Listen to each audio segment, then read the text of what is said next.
Oh, hello again. Sorry, I just had to have my dinner, which was getting cold while I was talking. Um, but yeah, so I decided to go to Italy, which was super cool. I've always wanted to go to Italy, at least the imperial cities of Italy. I always wanted to go to Rome, and I always wanted to go to Ravenna. Because like that's where like all the history that you read about happens. Sure, sure you can get into like, well, what about like Hannibal's invasion? Why don't you go to Cannae? Why don't you go to Sicily? Why don't you go to northern Italy and stuff? And it's like, yeah, okay, fine, but like if you really just want to do like a bare bones like Roman history tour of like these are the places where like a lot of the important stuff happens that you read about, you go to Rome, you go to Ravenna. And so I went to Rome and I went to Ravenna, and it was sick. I went to Rome, and I stayed near the near the Termini here, um, and I stayed in this little hotel. It was like over here somewhere, and it was super cool because it was easy to like walk around and get over to like other stuff, or at least for me, it was easy to walk around and get down to like the Forum and all the the super important Roman stuff that I wanted to see was. It was also easy to get onto the subway and go over to the Vatican, so I went to the Vatican when I was there as well. And this was a cool, super cool like trip for me because like I did like studied a few courses of Roman history when I was in school. I have like a mini library of sort of like first sources of Roman history in Livy, Seneca, Tacitus, and Polybius. And so I read quite a bit about it. Off the top of my head, I probably couldn't tell you a lot of like very detailed information about it, maybe broad strokes, but like your focus shifts into other things and then you forget stuff. So but it was super cool to get to go see this because this was like top of my mind. When I was there, I rented a bike, and I actually cycled out the Via Appia. So from the hotel that I was at, I rented this bike, and what was sweet about the bike rental was that they put down my nationality as being Quebec, and I was like, that's actually cool because Quebec has nation within a nation status in the country of Canada. So I was like, that's actually super cool that I'm a Quebecer and not a Canadian on this thing. So that was super funny to me. But yeah, I rented this bike that was this bike rental that was over here. And I went down to the Forum, and I went around the Circo Massimo, and then from there I went out to the Via Appia, and I just cycled down the Via Appia. This was a bad idea with the bike that I rented because I rented a city bike, and the Via Appia is really made for like a mountain bike because it's all like cobblestones and shit. Um, and so, anyways, I just continued on my way. I made do with what I had. I just cycled on the grass instead. But I got to go out to places like I went out to Seneca's tomb, or what is supposed to be Seneca's tomb. I stopped by a bunch of other sites along the way, and then I got out to the Pompey's Tower, which I think I misunderstood as being Pompey's mausoleum, but it's it happens.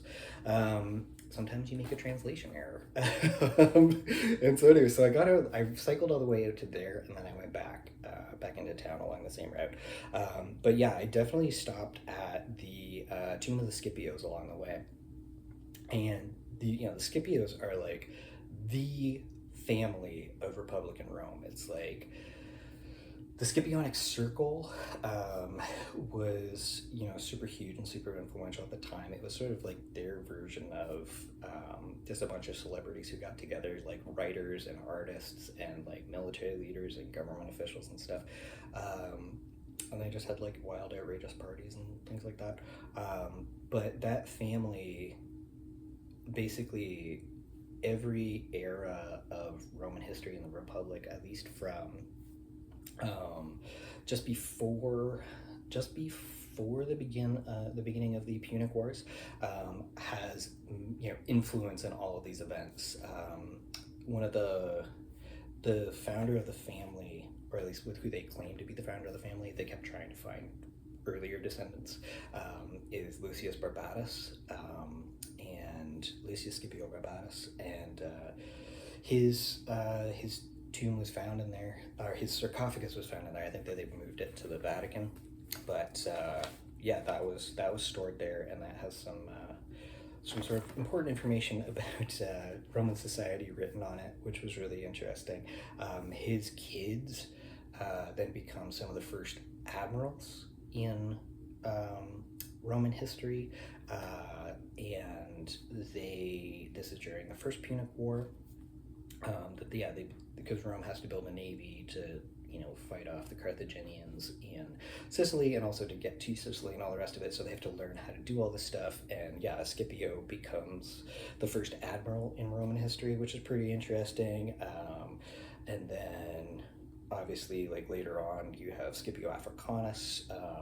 So his parents are in the in-between generation, and so his parents actually start off fighting in the Second Punic War. They go up to try to cut off Hannibal before he gets to the Alps, but he gets by them, and so they continue on to Spain, which was what they were tasked with doing, to carry out the war in Spain. Well, Hannibal crosses the Alps into Italy. One of their sons is Scipio Africanus, or becomes Scipio Africanus. It's become Scipio Africanus, and Scipio Africanus is allegedly at the Battle of Cannae. Survives it because it's supposed to be like the total destruction of the Roman army at that point in time, but somehow survives it. Ends up going to Spain, takes over the command from his uncle and his father, who die fighting in Spain, and then later on takes the war to Zama, where he faces off against Hannibal, and then uses the same tactic that Hannibal used against the Romans at Cannae against Hannibal, which is kind of funny that Hannibal falls into his own trap. And then they win the war. And then Africanus becomes like the big guy, and just the family continues on. They have connections to like Scipio Aemilianus, who is there in the third Punic War actually takes apart Carthage, because he sieges the city and then takes it apart so that it can never be reborn again. He's also the person who pays Polybius to write the history of Rome, write a history of Rome for Greek people to understand what was going on, and because at the same time they conquer Greece, and then they've just taken over the entire Mediterranean, and really have no rivals outside of, like, I don't think they're Parthia yet, but Parthia and maybe like the Gauls in France. That's like really their main points of like worry after all of this fighting. And then after him, like, I forget if it's his branch of the family or if it's another branch of the family. They have like the Gracchi brothers. The Gracchi are a part of their family through like adoption or something like that. They're famous because they're two brothers who die while trying to create political reforms for Roman society, and they're doing it while either campaigning for or in the actual role of the tribune of the plebs, which is the voice of the people, and they are supposed to be sacrosanct. You're not supposed to be able to touch them as long as they're in that role, but yeah, they both die either in that role or trying to get to that role. And it reminds me of another pair of political brothers who are both assassinated, being, the Kennedys in JFK and RFK. And Roman history is just fascinating. I'd find this stuff to be like amazing. But yeah, broad strokes at this point, because this is about 9 minutes in, and I think I've talked for like 8 minutes about just Roman history to you. So anyways, I did that stuff. That was super cool. And I went out to, so then I spent a morning, I did a early morning tour of St. Peter's Basilica. Names. St. Peter's Basilica in Rome. That was super cool. I got the idea because in Montreal there is Marie Rien du Monde, and that was that's in sort of like Centreville. That's the big church that I would walk by all the time on my way to the work that I went to, which was over at Place Ville-Marie.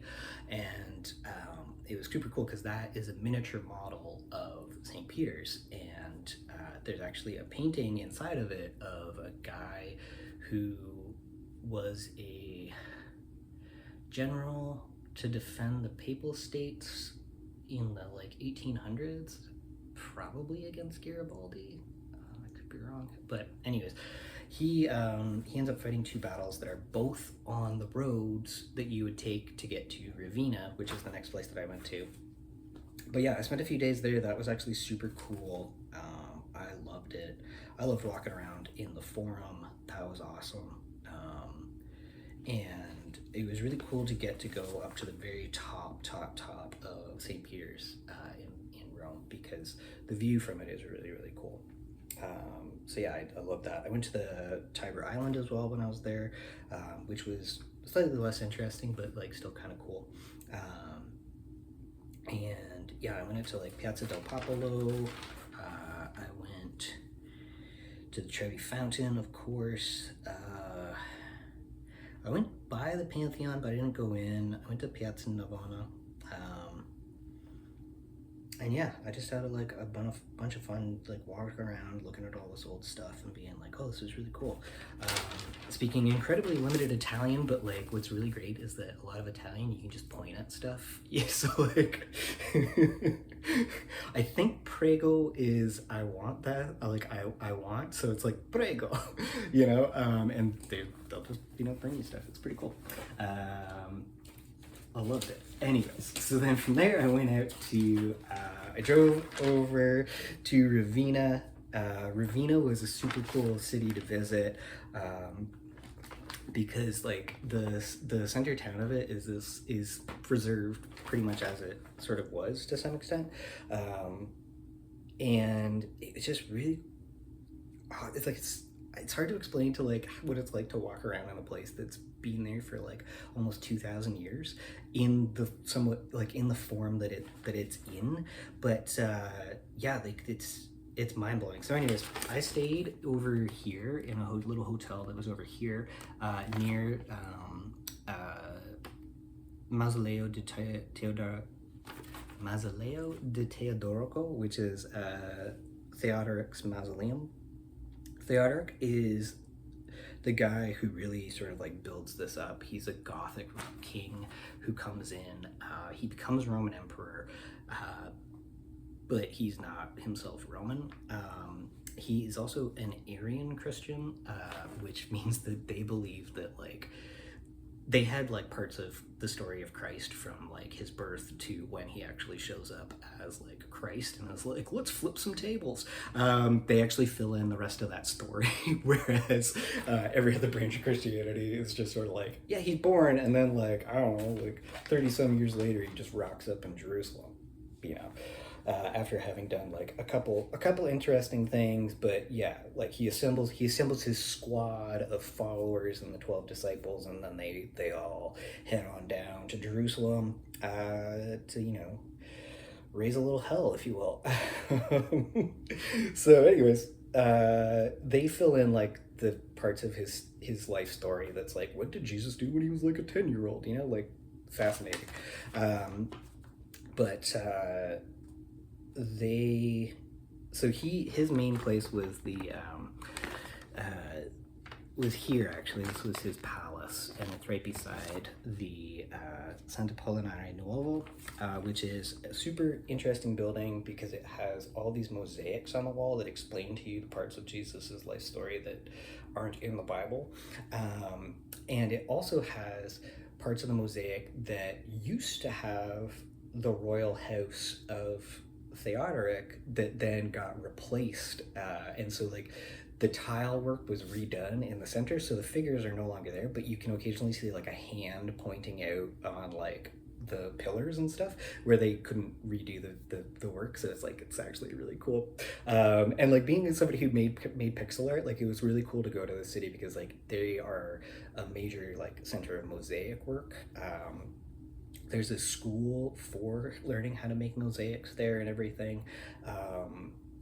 yeah, it was really cool. It was just awesome to go see this stuff. So like I went there, I did that. I got the like group ticket, so I went from there through like all of the city. My favorite thing about the city is just all the piazzas that you can just hang out in and have coffee and like watch people like bike around and like you know, chit chat with each other all day. Like that was like super. It was such a very like slow paced city. Like I loved that about it. And yeah, so I went there. I went to the Battistero Neoniani, which is a baptistry, but it has some really interesting mosaic work inside of it. I went to like the museum that's beside it. I went to the Porta Gaza, which is the Gaza gate to the city, because that was very early on in Israel's genocide of Gaza, and so I went to actually a rally later on during one of the days in support of Palestinians in the city. That was actually really cool. So then where did I go? I went out to Battistero delle Ariani. That was actually really cool. That one has like a teenage Christ who's kind of like flabby and androgynous, and like you're like, he looks like kind of feminine in his presentation, and so like that's really interesting because generally all pictures of Christ are, he's very like white European, and he's very like sometimes gaunt, but sometimes like super muscular Christ. And so this was really cool.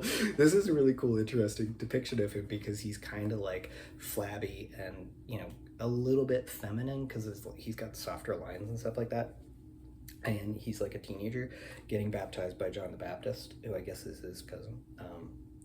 But yeah, it's just fascinating, like just to walk around and see all these things. I went to a really cool fashion store over there, and I got a shirt and stuff. And then I went, I think it was called Scout Apparel.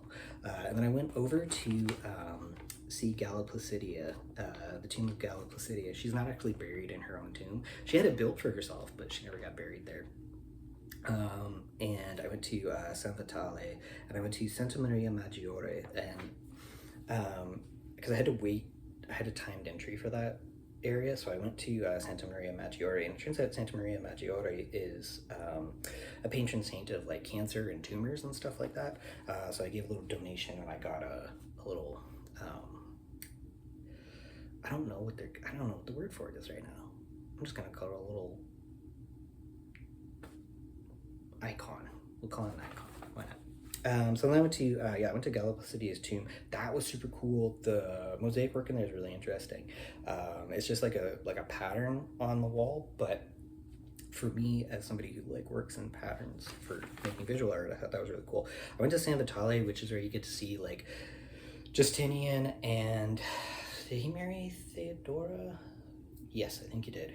And she was supposed to be like a circus prostitute or something. And, there's a bunch of like wild stories about Theodora that they tell you about Theodora. And so yeah, I got to see those. I walked along like the floor where they had like little mazes and stuff set up. That's not the actual word for them. They're like it's like a, what do you call it? It's like a meditation walk kind of thing. So I did that. That was really interesting. I checked out a bunch more of the other mosaic work that was set there. I went to the actual mosaic art school and saw all these mosaics that people had made based off of Dante Alighieri's Divine Comedy. And again, Dante Alighieri himself is actually buried in this city. You can actually go, I went to, it's right here, the Tumba di Dante. I went to see Dante in his tomb. That was really cool. Byron, the poet Byron, also lived here briefly. He was put up by his mistress as a kept man until I guess he got tired of that, or she got tired of him, or something. But yeah, he briefly lived in the city. There's a bunch of stuff. There's like Hotel Byron's and everything. And then I went to the mausoleum, to Theodoric's mausoleum, the guy who basically built the city. And that was kind of cool to go into. It had a very like, a very like Bram Stoker's Dracula like vampire vibe to it, because it was just like these like bare white walls with like this giant red bathtub, like blood red bathtub color tub, essentially sitting in the middle of the room. It was wild. It was pretty nuts. So yeah, that was really cool. I really enjoyed it. I really loved Ravenna. I would totally go back to Ravenna. I would spend like a month living there because it was just really cool. I bought shoes when I was there with my limited Italian. This woman, she did not speak any English. I kind of knew how to say the number of the sizes of shoe that I wanted and was able to at least point to them and be like prego. I don't think it's dice, but like essentially like prego dice, or like, yeah, like that sort of idea to her. And we were able to sort it out, and I got shoes, and that was really cool. And those shoes stayed with me until I got to Edinburgh, when they got destroyed by climbing up the side of Ben Nevis. So there you go. Anyways, that was kind of fun. That was a really cool experience. I highly recommend it if you ever get the chance. Yeah, that's such a cool city. I would go back in a heartbeat, and yeah, I would totally live. As I said, I would love to spend like a month just like living in that city. I would definitely work on my Italian before I went back.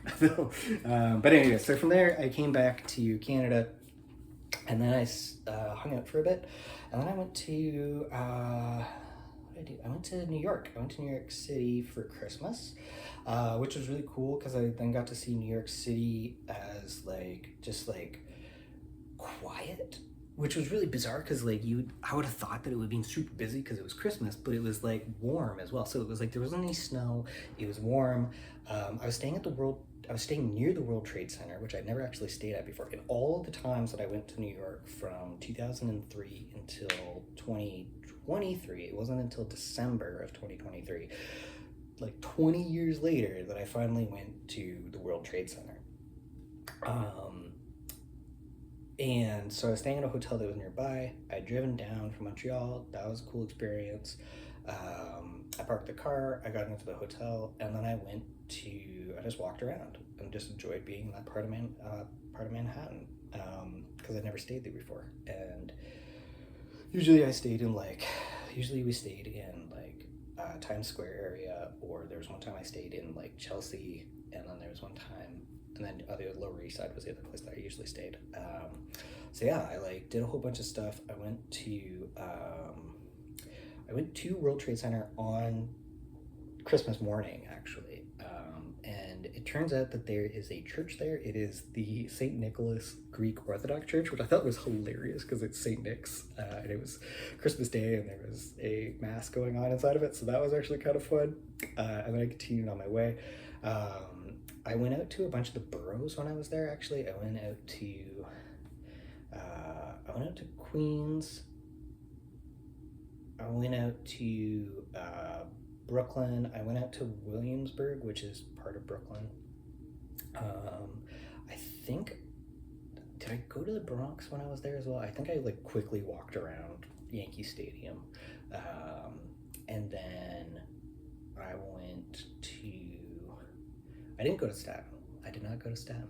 Sorry, Staten. But yeah, maybe next time. But yeah, I went to Queens. I went to like downtown Queens, and then I went out to like, I want to say Jackson Heights.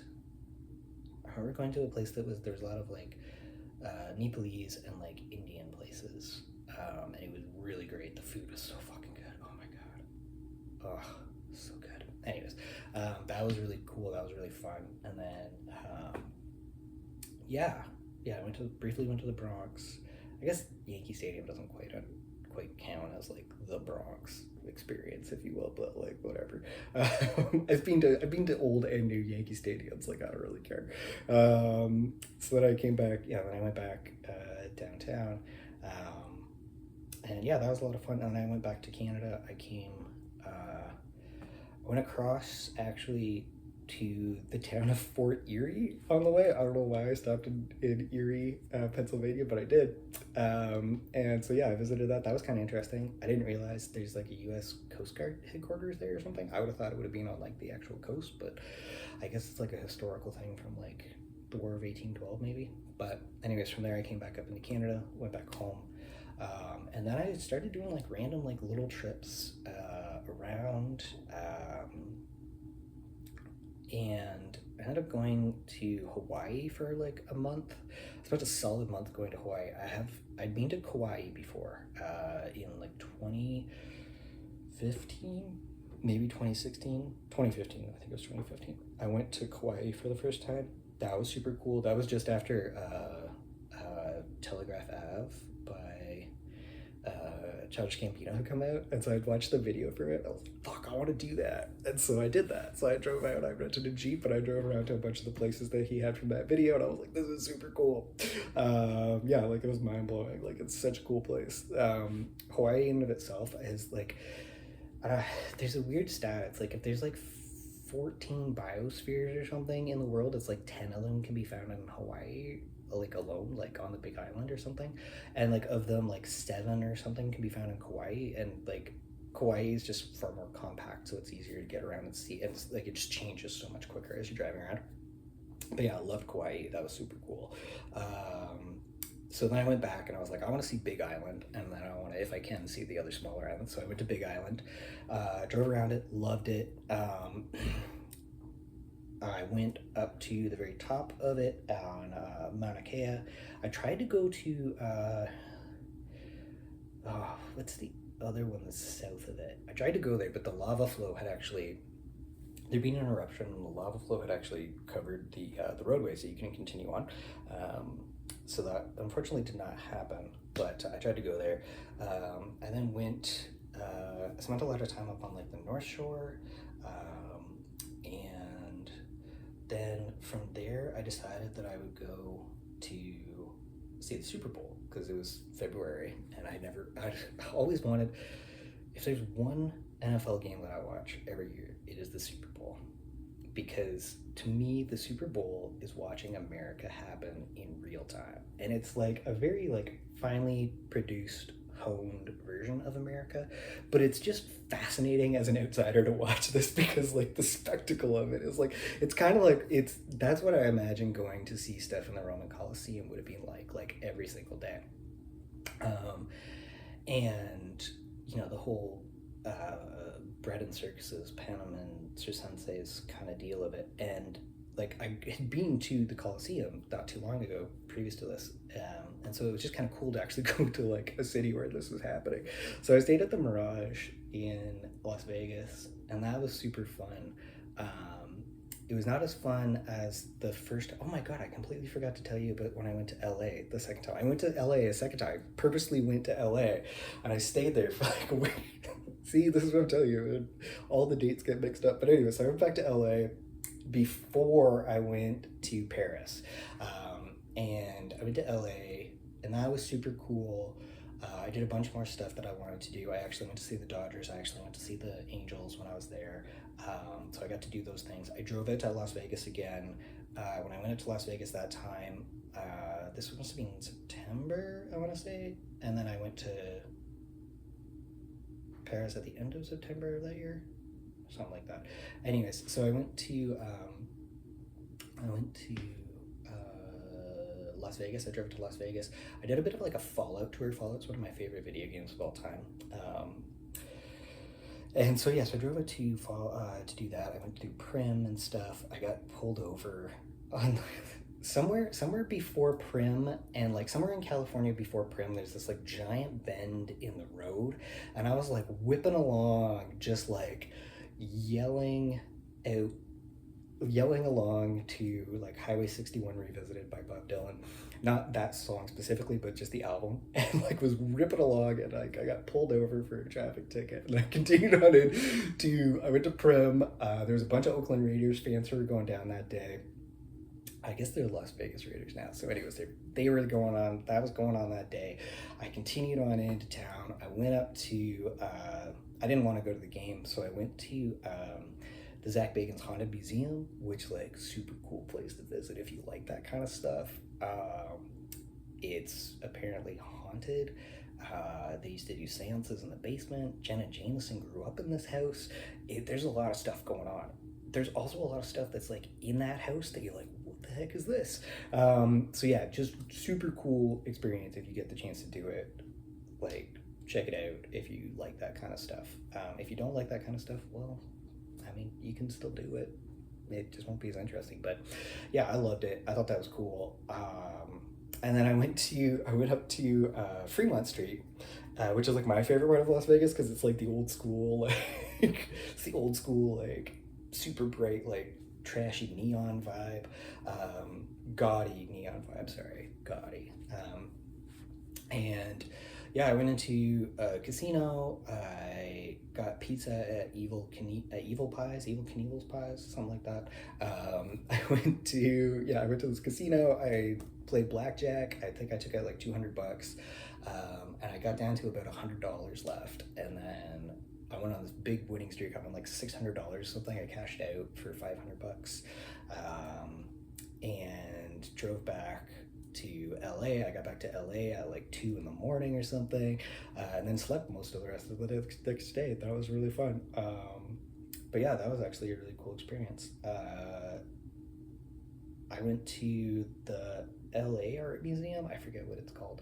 I went there, and then just like enjoyed that city. So I did that in between, and then so now we're in January of 2024. Sorry, the timeline's all messed up in my head too. January of 2024. No, February. We're in February of 2024. So I go back to Las Vegas. I fly from Big Island to Oahu to Las Vegas. I stay in the Mirage for the Super Bowl to happen. That was kind of cool. Like, it was just kind of neat to be in a city where like all that stuff's happening, and like it's Las Vegas as well. So like everybody's like spending money on gambling on the game and stuff. Like, it was pretty nutty to see that. I lost money when I went there that time, but like, you can't win all the time. Las Vegas is set up to the house always wins, right? So anyways, from there I went back to Hawaii. I went to Maui instead, because I'd been to Oahu and Kauai and Big Island at this point in time. So I was like, I'm gonna go to Maui. When I was in Maui, I stayed in Lahaina, or near Lahaina, just beside Lahaina, and that was just after the fire had happened. So I got to learn a bit about how like government relief efforts were going for all of that stuff by talking to people. I got to see what was remaining of the city after all the fire had burned everything down. I drove around all of Maui in a figure eight. That was a lot of fun to do one day. And then I took the ferry over to Lanai, just the regular passenger ferry, because they don't have car ferry for it. And so, or they didn't at the time. They might have it again. But so I took the ferry over to Lanai. I was able to rent a car when I was in Lanai, and I drove around all 3 roads that you can drive around in Lanai. I found the sewing machine, which is like the big thing to do if you're driving around. That was super cool. I mean, it's just a sewing machine on top of a bunch of rocks, but like it was still fun to find. And then I went back to Maui, and then I flew from Maui to Molokai, because you can only get to Molokai by flying there, and that was super cool. Molokai is like the most Hawaiian of all of the islands. It has the highest concentration of native Hawaiians who live there, and it was really, really cool to get to go there and to learn about the history of that place from people who were from that place. So that was really, really cool. I drove around every road on it that I could. I went to Polahale Beach, which is actually the largest beach in Hawaii. They actually sometimes take sand from Polahale, oh my god, I can't pronounce anything, that over to Waikiki to actually top up the sand at Waikiki. That's an interesting thing that I learned there. And then from there, I decided I wanted to go to Tokyo for the cherry blossoms, which would be at the end of March. So I went back to Montreal, And I stopped over in Vancouver again for a few days, and before that month had started, I had stopped off in Vancouver for a few days, and I went to this restaurant called Archer. I don't know if it's still open, but it was a super cool art restaurant.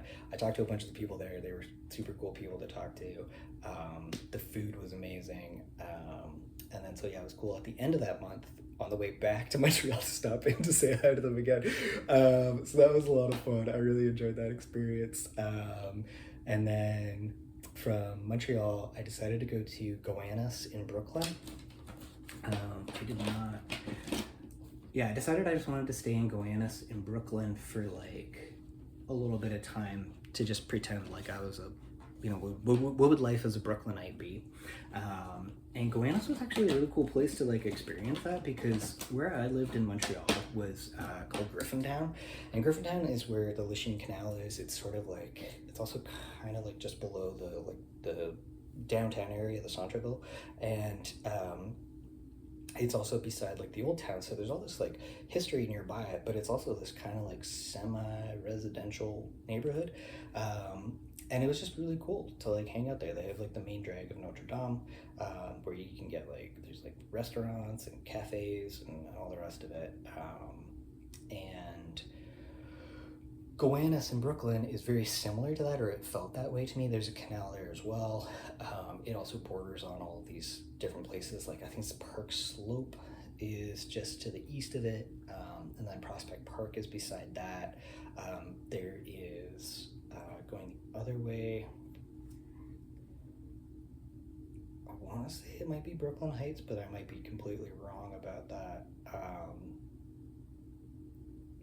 I didn't really spend much time going west when I was there, but yeah, like that was a really cool experience. I went to like the Nighthawk Cinema. I went rock climbing at this bouldering gym. I forget what, I think it's called Bouldering New York. But I just spent the entire week in that area. I walked through Flatbush. Is it Flatbush? Yeah, Flatbush, over to where Ebbets Field used to be, because in Gowanus itself, there's a park that has an old stone house in it. That stone house served as the Dodgers' first headquarters, actually, which is interesting because like they had to, you know, go all the way across Prospect Park to get to the playing field, but whatever. So I went to where Ebbets Field was, walked around that, and when I was in Montreal, I'd actually gone out to Des Lorimiers and Ontario Street, which is where the Montreal Royals used to play, and that's where Jackie Robinson started his official major league career in the minor leagues. Was in Montreal with the Montreal Royals. So I'd already been up to that in Montreal to see it, and then I went to Gowanus and saw the rest of that stuff. So that was actually super cool to get to see all this like Dodgers history that was also tied in with Canada. And then I went to see Perfect Day at the Nighthawk, which was like super cool because it's about a guy who's a toilet cleaner in Tokyo, specifically in Shibuya, which is where I was going to be staying near when I went to Tokyo. So from there I went back, so I just got all these like travel tips from watching this movie essentially. So then I went from there back to Montreal, and then I went from Montreal to Japan for the first time, and that was super cool. I went to Tokyo first, and then from Tokyo I went to Hiroshima, and then from Hiroshima I went to I went to Tokyo. I went Tokyo to Kyoto. Oh my god. I went to Tokyo, I took the train to Kyoto, and then I went to Hiroshima, and then I flew down to Okinawa. And then from Okinawa, I decided I would continue my trip, and I went up to South Korea. But yeah, I went to Tokyo. That was awesome for the first time. I went to this place, first night there, I went to this restaurant called Donda, which was like amazing. It was near the hotel, and it was just such good food. And like people there were like super great about the fact that that my Japanese is not very good. So okudasai for that. And oh wait, no, that was afterwards. Okay. Sorry, I'm looking through all these maps and I'm like, oh yeah, I went there. So I started off in Tokyo. I went and I did, because I was kind of now on like a guess, Imperial Cities kick. Like, I was just like, yeah, let's go check out all these old Imperial capitals. So yeah, so I went and I did that. Tokyo was super cool. I went and saw a bunch of the shrines and stuff when I was there. I went to Akihabara, which is I'm pretty sure that's the video game neighborhood. I went to Sensoji. I went to I got this actually at Sensoji, and I went to a bunch of other stuff. But yeah, the cherry blossoms hadn't quite come out. There was like a couple trees where they'd come out, and so that was kind of interesting to see. But from there, I went to Kyoto next. Kyoto being sort of the original imperial capital of Japan. And it was really cool just to see the difference between the two cities, because Tokyo is very modern. It's very like glass and neon. It's very futuristic almost to some extent, whereas Kyoto it's also like it's less grid structured, whereas Kyoto is more grid structured, so it's more North American in that sense, or it feels more North American in like a lot of the things are like actual square blocks, but it's also just like it's a lot grayer, it's a lot more concrete, it's also a lot older, a lot of like, because it used to be the imperial capital, it has a lot of very famous built up shrines and things like that are there. Also, the world's first novel was written by, I might get her name wrong, Lady Murasaki. She wrote what is essentially the world's first novel about a prince in the royal court. The name of that escapes me at this moment in time. But she writes about the Byodo-in temple a lot. And so if you're in Oahu, you can go out to the Valley of the Temples, Valley of the Gods, Valley of the Temples, and you can see a copy of the Byodo-in temple, which is there.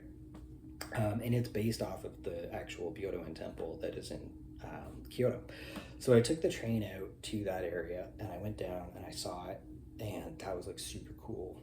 Such a cool experience because like I'd already been to the replica, so now I was at the actual one. I went to the museum when I was there and everything else, and then I went back to Kyoto proper. I stopped in at Fushimi Inara,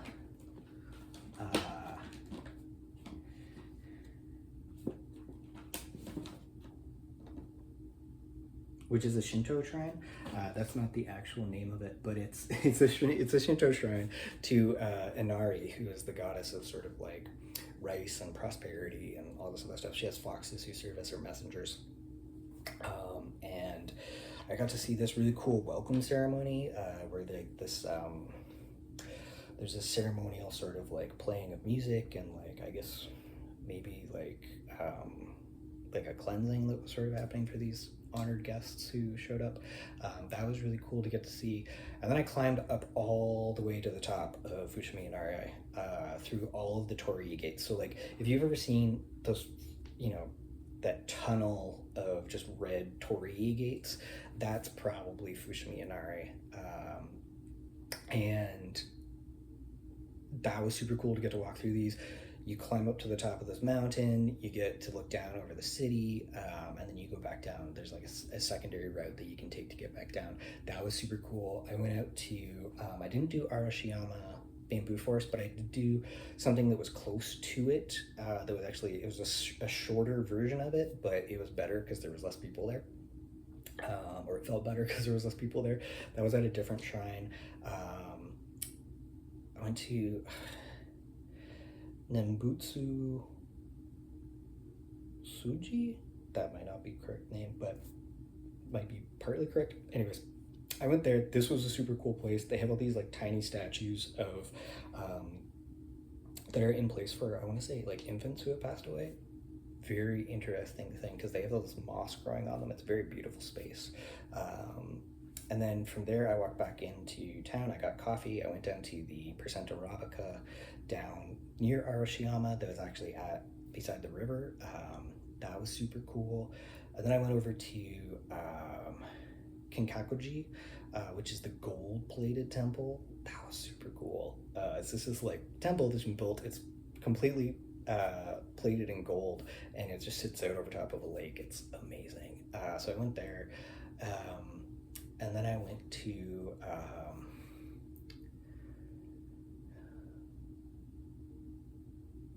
a couple other places in like old traditional Kyoto that I can't remember the names of off the top of my head at this moment in time, and I did not pick up any stuff from them, but I went there and that was super cool. And then yeah, I bought like a new piece of luggage when I was there because I needed more space, so I just bought a new rolling luggage thing. Continued on my way, and yeah, between the two, Kyoto and Tokyo, it's hard for me to pick one, but I'm kind of leaning towards like I prefer the more traditional aspect of Kyoto. I found Kyoto to be somewhat easier to wander around in as well because it is very grid structured. But I mean, Tokyo is also just like the easiest place to get to in Japan, and it's also like the biggest and it's the most futuristic. So yeah, if you want space age Japan, you go to Tokyo.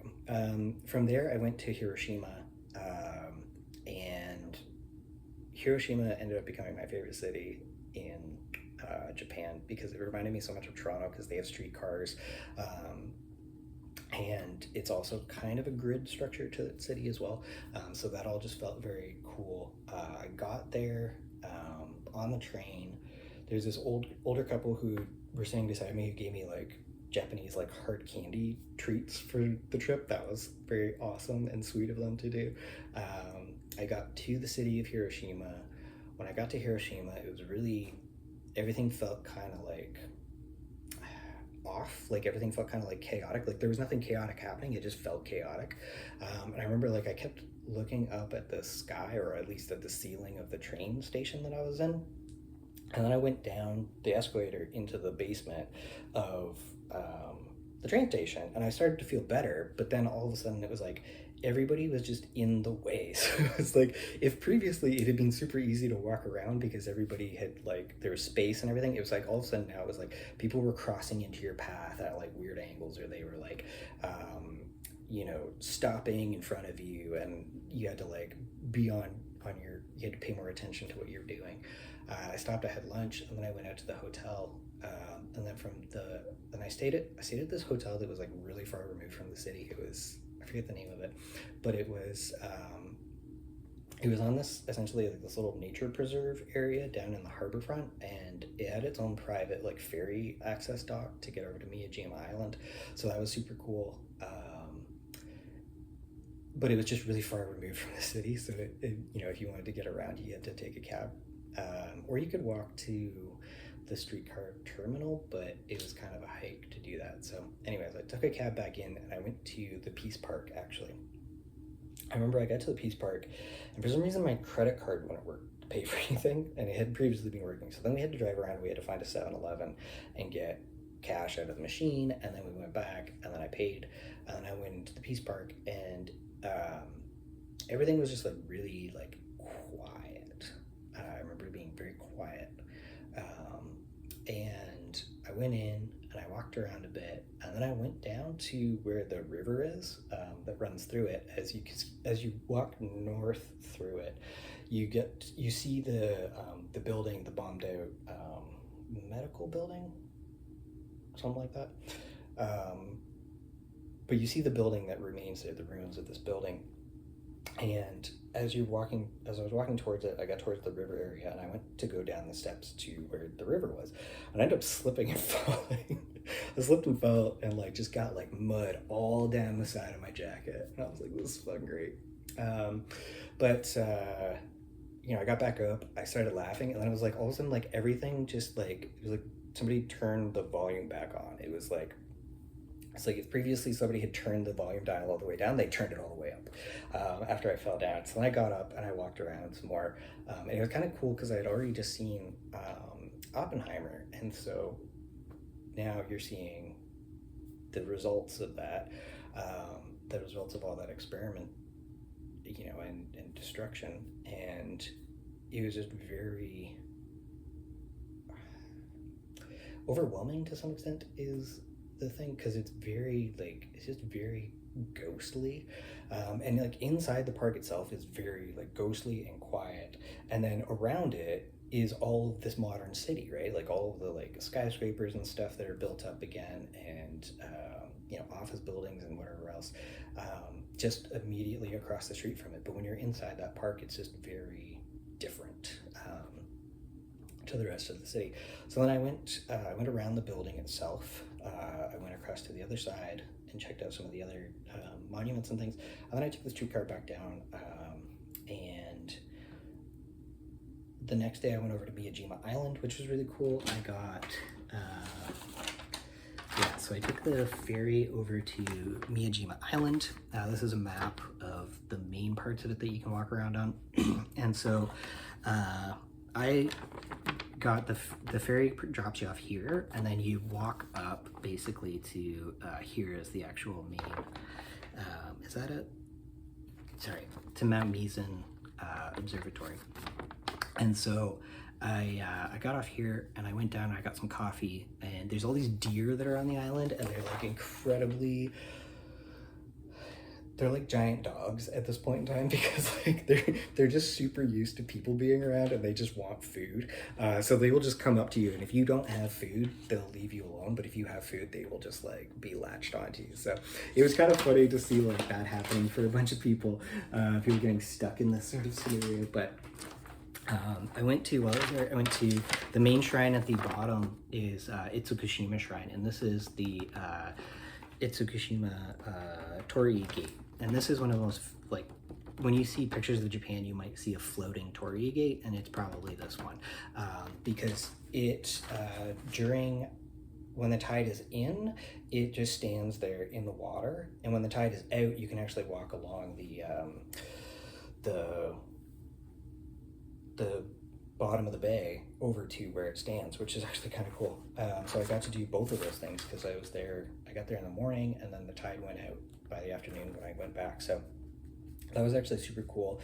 I walked around the actual city a little bit, and then I took the worst route apparently to get up it, which is the Daishuin Temple course. So this one, and it's like, apparently it's like the steepest one or something like that. It was poor planning on my part, but I had gone to the Daishuin Temple, so that was why. And so I got up to the top of this thing, and I'd already seen the guys from Departures climb up to the top of this thing and like, bitch and complain the entire way, because it's, not a fun climb. And yeah, it is not a fun climb, it turns out. So anyways, got to the top of it, looked out over Mount Mizan. I thought that was super cool, and then I took the cable car back down. And I was like, yeah, I should have taken this on the way up. That would have been so much better, but whatever. So then I got back onto the ferry, went back into the hotel, and then the last day that I was there, I went over to their baseball team is called the Hiroshima Carp. And so I went over and I got myself a bunch of carp stuff, because I thought that was just really funny. I thought that was a really fun thing to do. So yeah, I got a baseball hat. I think I got a jersey as well. And I got something else when I was there. But yeah, like they are very fanatical about their fandom of the Hiroshima Carp, and I was like, yeah, this is cool. So yeah, that was the team that I decided to get stuff for when I was in Japan. And then from there, I flew down to Okinawa. Stayed in Okinawa at this like resort for a few days, which is like somewhere in the middle of the western side of the island. I forget where it is, but from there I took the bus up to this little town called Bize, which is this traditionally preserved forest town. I lack the words to describe it, but like all of the roads, you just walk along them and they're just lined with all of these trees. And it's such a really cool experience. All the houses are like very traditional, like pre-1920s constructed Japanese houses. All of that was super cool. It kind of feels like Hawaii, but it's in Japan, and then it also kind of feels like Hawaii because there's a U.S. military base there, and so there's always these like helicopters and like airplanes and stuff flying over top of you, that like remind you like, oh yeah, I'm in a place that's, you know, basically Hawaii but in Japan. Because yeah, for me, Hawaii is U.S. military bases. To some extent, it is. So, anyways, I went back down to the hotel area, and then I spent a day just at the beach down there. There's a bunch of like really good stuff to eat there. Off the top of my head, I can't remember the names, but one place was called Hoa Aloha, and that was really good. And just yeah, really really good food. Oh man, I was so excited. Okinawan food is slightly different from food that you get in mainland Japan. Ramen is, I think it's called sobu instead there, and they use like a thicker noodle and stuff. Okinawa also has a bunch of like locally made things. Like Blue Seal ice cream is really fantastic, and it's made in Okinawa. Orion brand beer, they make a couple of different 0% option beers, and they're amazing. And there's like a Okinawan brand water and stuff, but yeah, they make a ton of like food and things like that for themselves there, and it was just really cool. It was a really great experience. It was a really great way to cap off visiting Japan. So then from there, I decided to go to Korea, and I'm gonna take a little break here, and I will come back to you in a moment.